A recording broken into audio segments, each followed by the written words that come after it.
बिस्मिल्लाहिर्रहमानिर्रहीम। आज हम लोग पीर महल में आए हुए हैं, मैं और सलमान भाई फ़हद भाई से मिलने के लिए फ़हद सईद भाई के पास आए हुए हैं। जीवन की काश्त यहाँ पे हुई है। माशाल्लाह काफ़ी ज़बरदस्त फील्ड है। तो फ़हद भाई से पूछते हैं कि इनका का जीवन की जर्नी कैसी है और अभी क्या कर रहे हैं ये। तो फ़हद भाई, थैंक यू सो मच हमें इनवाइट करने के लिए। बहुत शुक्रिया सर आपका। फ़हद भाई, थोड़ा सा अपना इंट्रोडक्शन करवा दें और अपना बैकग्राउंड काइंडली बता दें कि किस फील्ड से आप रिलेटेड हैं और जीवन में किस तरह एंटर हुए हैं आप। जी, मेरा नाम फहद सईद है जी, और मेरे पास यहाँ पे पीर महल में 11 एकड़ की फील्ड है जी जीवन की। और मेरा बैकग्राउंड जी प्राइमरली बिजनेस स्कूल का, वहाँ से मैंने अपना अंडरग्रेड किया। उसके बाद 2-3 साल मैंने एडवर्टाइजिंग में काम किया। बिल्कुल ठीक है। उसके बाद जी मैं अपना फर्दर स्टडीज़ के लिए अमेरिका चला गया था। वापस आके मैंने अपना फैमिली बिजनेस संभाला है। उसके अंदर भी यही फार्मलैंड भी आता है, पार्ट ऑफ द बिजनेस। तो जब मैं ये देख रहा था, जब मैं अमेरिका से वापस आया, तो मेरा यही प्लान था कि ज़्यादा यील्ड देखने वाली फसलें हमें मिलें, या जहाँ से हमें प्रॉफिट ज़्यादा आता है हम वो चीज़ देखें, क्योंकि हम रवायती फसलों से बाहर निकलें। तो पहली टाइम के ऊपर हमें उस वक्त यही समझ आई थी कि जी हमें गार्लिक एज ए फसल लगाना चाहिए। उस वक्त मुझे जीवन की इतनी समझ नहीं थी, ना ही जीवन उस टाइम के ऊपर टाइम था। बिल्कुल। ये मैं 2018 की बात कर रहा हूँ। तो एक साल जो है पहले मैंने देसी लहसुन लगाया, ये 756 और गुलाबी। तो नेक्स्ट ईयर जब हमने बेचा तो हमें उससे इतना कोई ज़्यादा मुनाफा नहीं आया। तो इसी तरह रिसर्च करते करते 2019 के अंदर मैंने G1 का सुना। उसके बाद मैंने इसकी फर्दर रिसर्च की, ये गूगल शूगल के ऊपर, यूट्यूब के ऊपर, हर जगह पे जाके हमने अपनी रिसर्च की और देखा कि जी इसकी प्रोडक्शन कितनी है, फर्टिलाइज़र कितना डलता है, और इसकी मार्केट किस तरह की है। और जब हमने देखा कि पाकिस्तान के अंदर ये एक नई चीज़ है, लोग लगाते ही नहीं, तो मेरा उसी वक्त इसके ऊपर बना था प्रोग्राम कि जी इसको एक दफ़ा लगा के हम चेक ज़रूर करते हैं। तो उस वक्त के ऊपर जीवन कोई भी नहीं लगाता था, ये मैं 2019 की बात कर रहा हूँ। तो हमें जो क्लोव्स मिले थे तकरीबन वो 400 या 450 के हिसाब से हमें ड्राई क्लोव मिला था। हमारे लिए बहुत ज़्यादा रिस्क था उस वक्त लगाना, कि ना ही यहाँ पे, क्योंकि हम साउथ पंजाब में बैठे हुए हैं, कोई लहसुन लगाता है, और जीवन का किसी को ना आइडिया था, ना ही कोई लगाता था। लगाने एक दफ़ा हमने बीज सोर्स कर लिया, तो उसके बाद हमने लगाया। यहाँ पे हमें बहुत ज़्यादा हिंड्रेंस आई, ठीक लोकल है। लोगों से आई। उन्होंने हमें पहले बताया जी कि ये लहसुन यहाँ पे नहीं उगेगा। उससे पहले प्रॉब्लम ये था जी कि ये लहसुन है ही नहीं।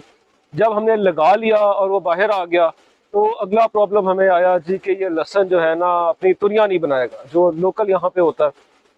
तो जब तुरियां बन गई और सब कुछ बन गया, तो फिर हमें लोकल यहाँ पे रेजिस्टेंस आई जी कि ये बिकेगा नहीं।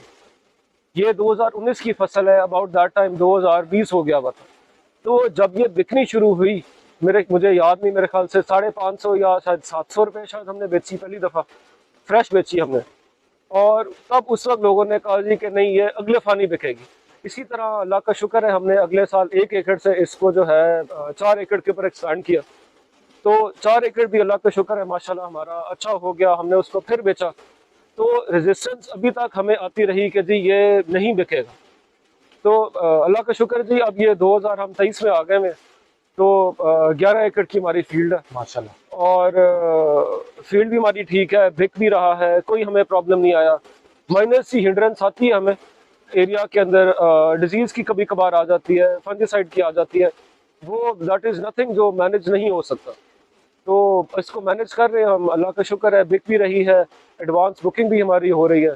और इस एरिया के अंदर, स्पेशली साउथ पंजाब के अंदर, इसका बहुत ज़्यादा प्रॉब्लम है, क्योंकि एक तो यहाँ पे लैंड होल्डिंग्स का प्रॉब्लम है, छोटी है, और लोग डरते हैं। हम्म। और जितना आप प्रॉब्लम देखें पॉवर्टी का इस एरिया में है, वो बाकी पंजाब के अंदर नहीं है। नहीं है, एग्जैक्टली। लोग यहाँ पे रिस्क नहीं लेना चाहते, और जब हम उन्हें गाइड भी करते हैं तो लोग अपना इतना रिस्क लेना पसंद नहीं करते। बिल्कुल ठीक है। फातिह, माशाल्लाह 11 एकड़ आपने लगाया हुआ है और माशाल्लाह मतलब 2019 से अगर आप इसको कर रहे हैं तो ऑब्वियसली आपने इसको मल्टीप्लाई करते रहे हैं। हाँ जी। तो मुझे ये बताएं कि अभी आपकी क्रॉप मैनेजमेंट क्या है और किस टेक्नोलॉजी पे ये लगा हुआ है आपका। एकड़ भी यहाँ पे आपका 9 कनाल का है। हाँ जी। और मतलब कि क्या बेड है, रेज बेड्स पे है, मल्चिंग भी मैंने देखा हुई है, थोड़ा सा हमें बताएं। और अभी तक आपने क्या इसको फर्टिलाइजर्स वगैरह और स्पेस वगैरह किए हैं क्रॉप मैनेजमेंट में, ये थोड़ा सा हमें काइंडली व्यूअर्स को बताएं। जी, इसमें इस तरह जी कि हमने बेसल डोज इसको 1.5 डीएपी और 2 बैग ये आते हैं सल्फर बेंटोनाइट के, वो दिए हैं। एक बैग हमने इसको एसओपी का दिया, ताकि उससे हमें बेंटोनाइट का फसल मेन फ़ायदा ये होता है क्योंकि हमारी ये पक्की वट की ज़मीनें हैं, जो देसी यहाँ के लोग हैं उनको पक्की वट ही समझ आती है। तो हमने उसको थोड़ा सा नरम करने के लिए उसको सल्फ़र दिया, क्योंकि सल्फ़र जनरली एसिडिक होती है, और सल्फर बेंटोनाइट थोड़ी सी जो हमारी लीचिंग का प्रॉब्लम आता है नाइट्रोजन का और बाकी फास्फोरस का, उसको कर्टेल करती है।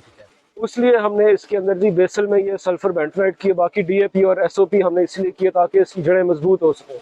उसके अलावा हमारे पास एक कंप्लीट फर्टिलाइजर प्लान है जो हमने अपने कंसल्टेंट से लिया हुआ है। उसका बेसिक यही है कि शुरू में इसकी नाइट्रोजन और ये फास्फोरस ज़्यादा होती है, आहिस्ता आहिस्ता इसकी नाइट्रोजन कम होती जाती है, फास्फोरस ज़्यादा होती जाती है। जिस तरह अब हम इस वक्त बैठे हुए हैं तो फास्फोरस इसकी कम हो गई है और नाइट्रोजन की हमने ख़त्म कर दी है। बिल्कुल ठीक है। आगे जाके क्योंकि अब ये अपनी बल्बिंग स्टेज के ऊपर आ रहा है, इसको हम थोड़ा थोड़ा फास्फोरस देंगे, साथ इसको कैल्शियम देंगे, ताकि इसके अंदर जो इसकी इंटेग्रिटी है सेल वॉल की और सेल डिवीजन जो है वो इसकी अच्छी हो जाए। वेदर स्ट्रेस के लिए इसको जो है हम अमाइनो एसिड्स का स्प्रे कर रहे हैं वीकली बाई वीकली, जिस तरह भी as per the nature of the crop वो इसको स्प्रे कर रहे हैं। फंजीसाइड इसको हर 15 दिन के बाद हो रही है, डिफरेंट वेरिएशंस के साथ, क्योंकि अगर आप सेम फंजीसाइड इसको स्प्रे करेंगे तो उसकी रेजिस्टेंस बन जाती है, वो इम्यून हो जाती है जी। तो उसके लिए हम इसको हर दफ़ा डिफरेंट कॉम्बिनेशन के साथ फंजीसाइड कर रहे हैं। हर दफ़ा इसको जो नीचे फ्लड हो रही है फंजीसाइड, वो टॉप और बॉटम की हम फ़र्क करते हैं ताकि हमें रूट रॉट ना आए। और जो अब हमारा अगला नेक्स्ट फ्लड के ऊपर प्लान है वो है इसका कसुगामाइसिन का और कॉपर ऑक्सीक्लोराइड का, क्योंकि वो फंजीसाइड भी है, बैक्टीरियासाइड भी है, रूट रॉट भी बचाता है। और क्योंकि यहाँ पे गर्मी हमारे पास भी साउथ पंजाब में थोड़ी सी ज़्यादा होती है और पानी हमें भर के लगाना पड़ता है, सो टू काउंटर दैट हम लोग यहाँ पे इसको इस तरह जी मैनेज कर रहे हैं।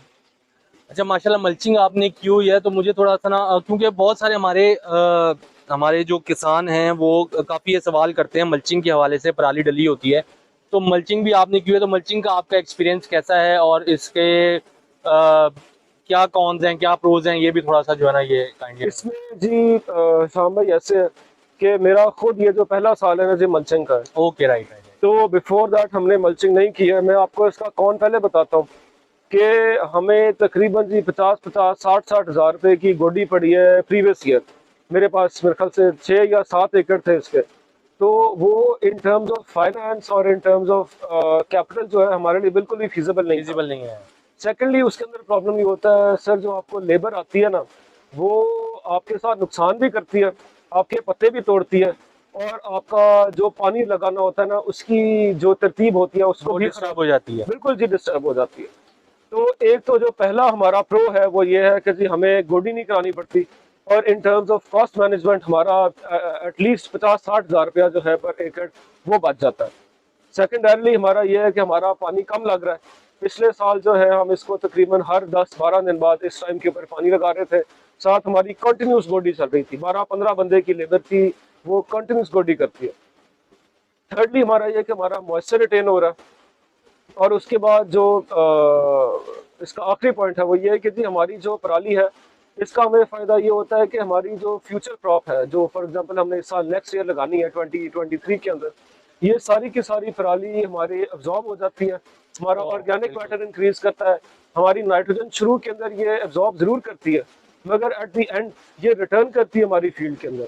और ये बहुत बेनिफिशियल है हमारे साउथ पंजाब की कलराठी ज़मीनों के अंदर, पक्की वट के अंदर, कि हमारी ज़मीनों के अंदर ऑर्गेनिक मैटर ज़्यादा है। इसका हमें बैकलैश भी आया इवन फ्रॉम द वर्कर्स जिनसे हम काम करा रहे थे कि जी ये इसकी ज़रूरत नहीं है, ये है वो है, मगर इसका अल्लाह का शुक्र है हमें बहुत फ़ायदा हुआ है। ना हमें ज़रूरत पड़ी है हर्बिसाइड की, ना गोडी की, हमारा जो डीला तक है उसका हमें कोई प्रॉब्लम नहीं आया। बहुत ज़बरदस्त, बहुत ज़बरदस्त। हाँ जी, हम आपके सामने जो है फहद भाई को लेके इसीलिए आए थे कि एक तो इंस्पिरेशन मिले नए काश्तकारों को जो इस साल इस फील्ड में आए हैं। ये हमारे लिए एक सक्सेस स्टोरी है जो हम अपने सामीन को लेके आगे दिखाएंगे, और जो नए लगाने के बारे में सोच रहे हैं उनको भी इससे थोड़ा सा हौसला पैदा होगा। तो इस सिलसिले में हर बंदे की ज़ुबान पे एक बेसिक सवाल है, फहद भाई कि आप इसका फ्यूचर क्या देख रहे हैं?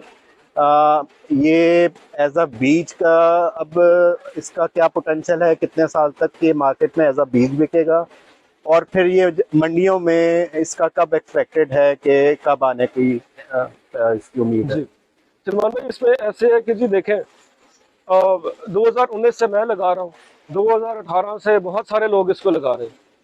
तो इसके अंदर एक बिल्कुल बिल्कुल सिंपल सी इक्वेशन है, जो रिस्क है वो रिवॉर्ड के साथ मैनेज करना पड़ता है। बिल्कुल जब इसको कोई नहीं लगा रहा था तब हम लोगों ने लगाया, हमने लगाया, हशाम भाई ने लगाया, आपने लगाया, इसलिए हमें रिवॉर्ड इसका बहुत ज्यादा मिला है। बिल्कुल। अल्लाह का शुक्र है, बहुत बहुत ज्यादा रिवॉर्ड मिला है हमें।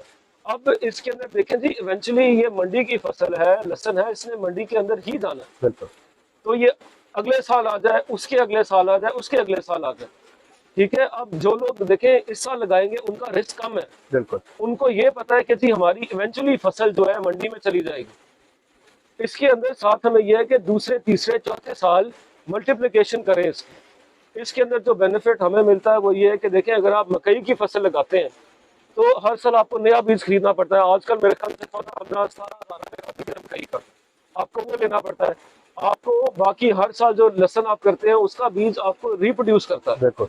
अगर आप मिनिमम भी कर लें तो जी ये 5 से 6 टाइम्स आपको हर साल रिप्रोड्यूस करता है।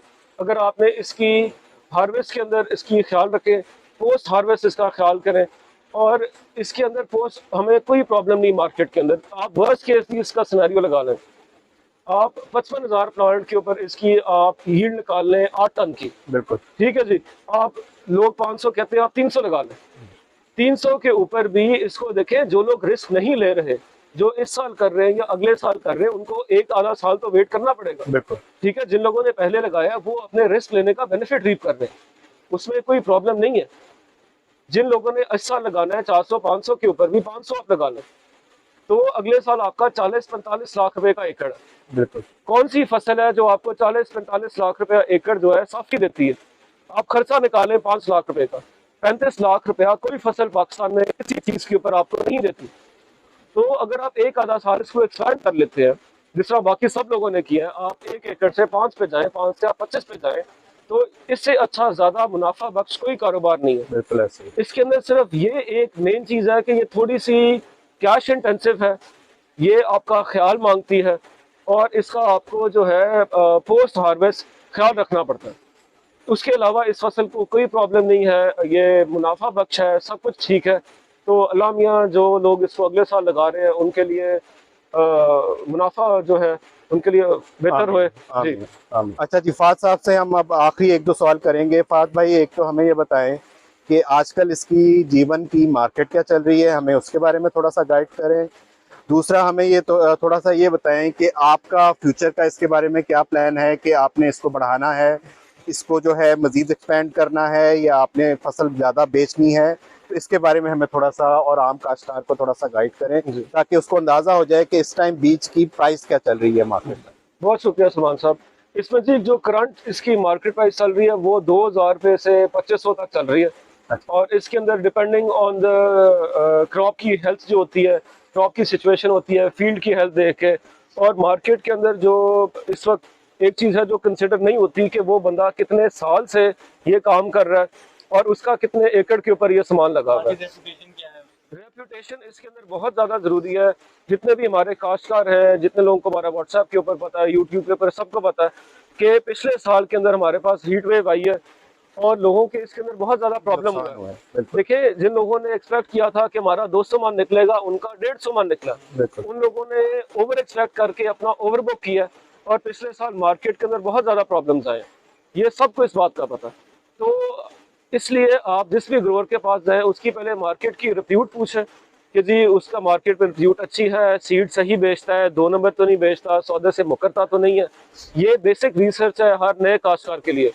और सेकेंडरली इसका ये है कि जी अगर 2,000 से 2,500 रुपये के इसके दरमियान में चल रहा है तो वो इसीलिए है कि देखें क्वालिटी का फ़र्क होता है।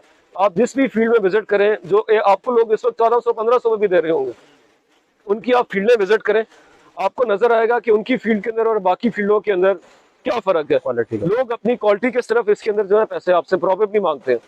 और जहां तक जी एक्सपेंशन का प्रोग्राम है, हम लोगों के पास अभी 11 एकड़ लगा हुआ है और हमारा थ्रू आउट एक ही प्रोग्राम रहा है कि हम 50% बेचते हैं, 50% हम रीप्लांट करते हैं। तो इस साल भी तकरीबन 11 एकड़ लगा हुआ है, हम इसमें से 5 एकड़ बेच देंगे, 5 या 6 बेच देंगे, 5 वापस लगाएंगे, 25 एकड़ हमारा अल्लाह का शुक्र अगले साल बन जाएगा। तो 25 एकड़ भी अगर आप देखें बिल्कुल आखिरी प्राइस के ऊपर, आप 300 रुपए के हिसाब से इसका किलो देख लें, तो तब भी ये 12 लाख रुपए का, 15 लाख रुपए का एकड़ है।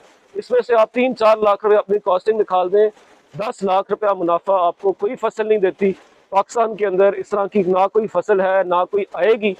ये मुनाफा बख्श फसल है, इसके अंदर पढ़े लिखे लोग आए, अपना जो है कारोबार ठीक करें और बाकी जो है ये नौकरियों वोकरियों से अपना जान छुड़ाएं। सबसे अच्छा काम जीवन का है। बहुत शुक्रिया जी। हम आपको जो है इस वीडियो में फहद भाई का नंबर भी नीचे चला देंगे, ताकि किसी ने अपना सीट बुक करना है तो इनसे आप डायरेक्टली रब्ता कर सकते हैं। हम इसमें आपको स्क्रीनशॉट्स भी दिखाएंगे इनकी फसल के, जो माशाल्लाह बहुत हेल्दी और इवन ग्रोथ है और बहुत क्वालिटी का सीड इनके लगा हुआ है।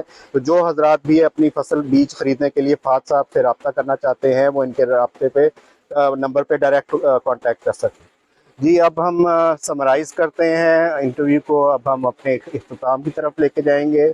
तो हमारा मकसद वही था कि आम काश्तकार को ये पैगाम दें कि आप जितना जल्दी हो सके जीवन में एंट्री करें। आप अगर ये फसल बीज आपको इस टाइम महंगा लग रहा है तो आप छोटे लेवल से स्टार्ट कर लें। आप बेशक 10 मरले पे लगा लें, लेकिन आप इसमें अपना बीज बनाएं ज़रूर, ताकि आप इससे जितना ज़्यादा अपना बीज बढ़ाएंगे उतना ही ज़्यादा आपका पास चांस है कि आप अपना मुनाफा कमाएंगे। अब मेरी तरफ से, सलमान एग्री सर्विसेज की तरफ से, राना हशाम की तरफ से, हेल्दी हार्वेस्ट फार्म्स की तरफ से हम आपको इजाज़त चाहते हैं। इंशाल्लाह एक बार फिर आपको मिलेंगे एक नए काश्तकार और एक और नए सक्सेस स्टोरी के साथ। अल्लाह हाफ़िज़।